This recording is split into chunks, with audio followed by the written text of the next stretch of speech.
Oke, teman-teman, saat ini saya sedang bersama 3 orang pelukis dari lukisan penobatan Sri Baduga Maharaja.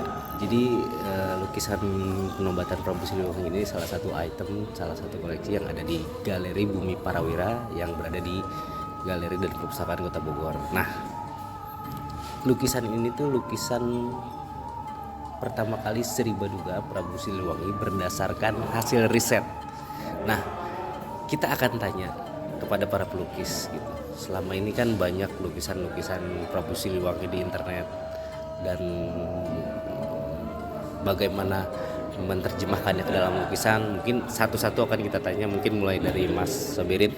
Kita akan tanya gimana Kang soal kesulitan dan proses dari karya lukisan yang ini.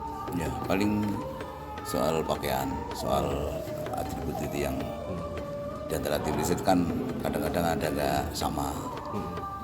Terus yang paling otentik yang mana, kadang-kadang bingungan seperti itu. Yang agak ini mungkin ketika udah dapet data, terus udah kan selama ini di internet banyak Prabu Siliwangi itu Kan ada variasi, kan ada menurut si A begini, menurut si B begini, tapi akhirnya tetap buat jadilah. kalau Mas Sobi itu bagian yang mana? Kalau saya cenderung ke ke dimensi lukisan, terus volume, jarak, sama karakter kayak pohon, terus jauh, terus batu, terus ya termasuk figur-figur. Kalau spesialis figur memang si Mas Gun. Nah, ketika dapet Mas melukis penobatan itu gimana tuh? Ya, waktu awal ada lukisan penobatan, saya udah merasa bahwa wah, aku harus melukis itu. Entah kenapa, memang waktu di undian pertama kayak runtuhnya Pajajaran, pasar Pajajaran, memang kan saya yang dapat. Tepat sekali, memang saya menginginkan itu. Nah, akhirnya ternyata memang ini saya yang mengerjakan sama Mas Agus. Terus saya juga butuh yang untuk figurnya Mas Gunawan. Ketika perasaan saya ketika melukiskan Prabu Siliwangi dinobatin, apa sih yang maksudnya ketika kata apa yang keluar tuh, waduh, wah, atau gimana? Ya, akhirnya sehari 2 hari seiring waktu kita bertiga merasa cocok sekali, seperti kayak merasa kayak direstui gitulah. Bahkan waktu belum jadi ada kayak semacam sosok apa itu harimau. Itu kan nggak dibentuk, cuma seolah seperti itu. Tapi akhirnya begitu finishing kan nggak ada lagi. Benar-benar otentik ya. Iya. Dan itu tadi Mas Sobirin salah satu pelukisnya, dan ada juga Mas Agus Nur. Mas Agus Nur ini bagian apa di lukisan ini? Apa ya? Apanya? Saya campur aduk kayaknya ya, tim hore-hore, jadi ambil sana sini. Saya ngerjakan batu juga dan melengkapi beberapa figur, dan ya ada beberapa draperi yang harus disesuaikan gitu ya. Karena kan di abad 14 itu ternyata para prajurit itu belum mengenakan kemben gitu, masih kain berupa digelung gitu. Waktu pertama dibuat kan pakai kemben, ternyata salah, jadi harus diulang lagi gitu. Jadi prosesnya memang nggak mudah gitu, karena harus benar-benar ada mendekati dengan kejadian kala itu gitu. Ekspektasi awalnya ketika Kang Agus melukis ini tuh apa? Apa ya? Saya ya sesuatu yang spektakuler sebenarnya, karena selama ini kan lukisan Prabu Siliwangi yang ada maungnya gitu ya, dan kebetulan ini yang benar gitu loh, yang berdasarkan bukan orang yang bercerita hanya untuk kepentingan mistis atau apa, tapi kalau ini kan berdasarkan riset otentik sejarah gitu, jadi bukan mengarah ke cerita-cerita mistis. Dan itu saya merasa melukis lukisan ini mungkin menjadi yang pertama di Indonesia. Kami bertiga merasa sangat beruntung bisa mengerjakan lukisan ini. Nah, kalau Kang Gunawan ini lebih ke karakter berarti kan ya? Karakter. Nah, gimana? Kan sempat ke distract ya, sempat keganggu nggak sama kan di internet banyak karakter Prabu Siliwangi yang berseliweran, sempat keganggu nggak sama seperti itu?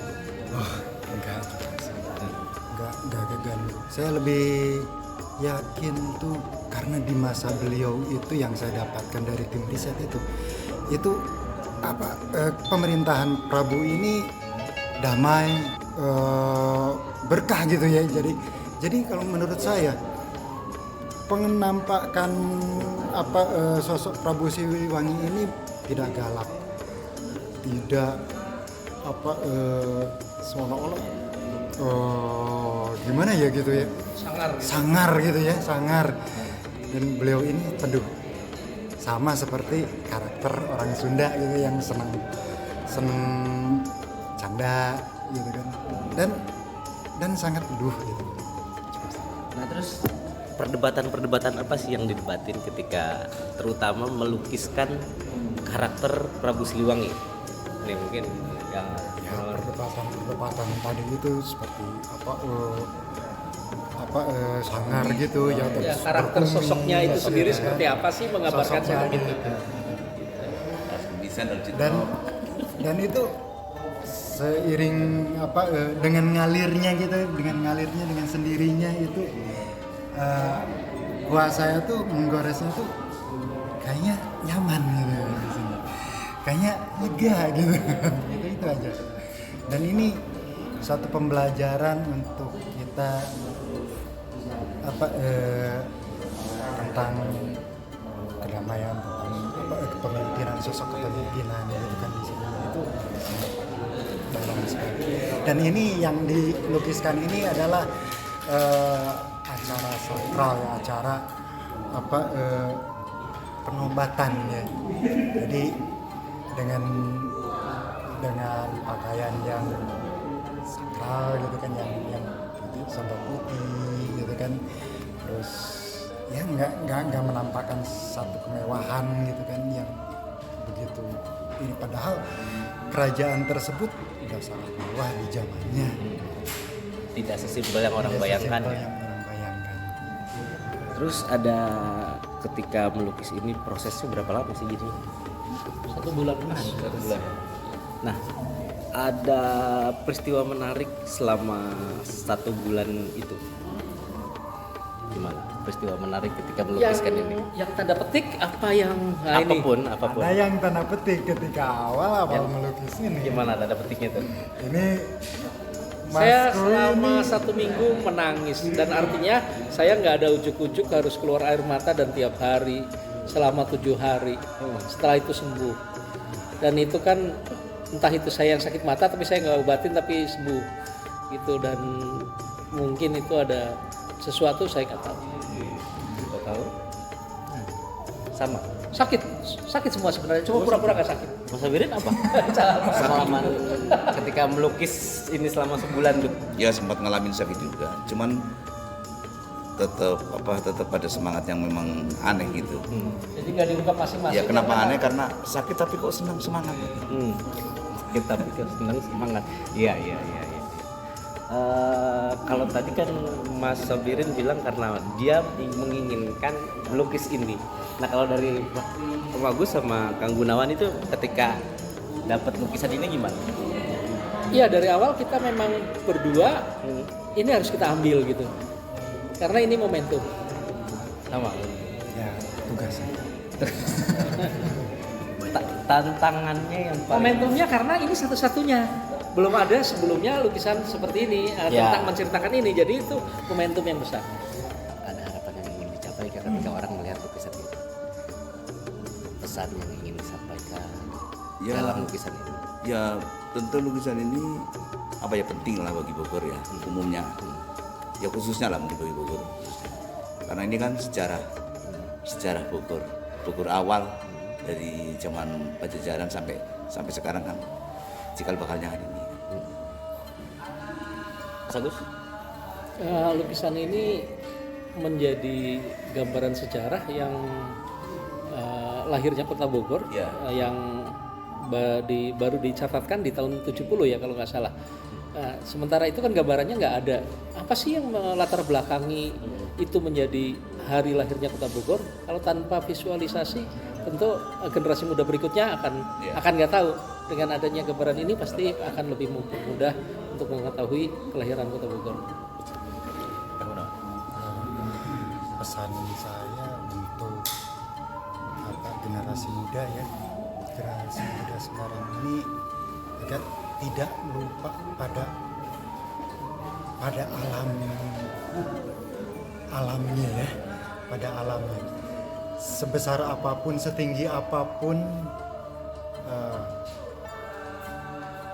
kita di bumi ini gitu kan, seperti Prabu ini dia dinobatkan itu di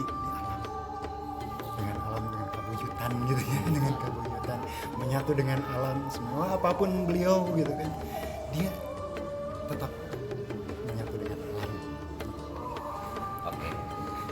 Ya, itu tadi perbincangan kita dengan para pelukis dari lukisan penobatan Sri Baduga Maharaja. Teman-teman jika mau melihat bisa datang ke Galeri dan Perpustakaan Kota Bogor. Saya menegaskan lagi bahwa lukisan penobatan Sri Baduga ini adalah lukisan Prabu Siliwangi pertama yang dilukis berdasarkan riset sejarah. Jadi kalian mau tahu jelasnya seperti apa, silakan datang ke Galeri Bumi Parawira di Perpustakaan Kota Bogor. Terima kasih.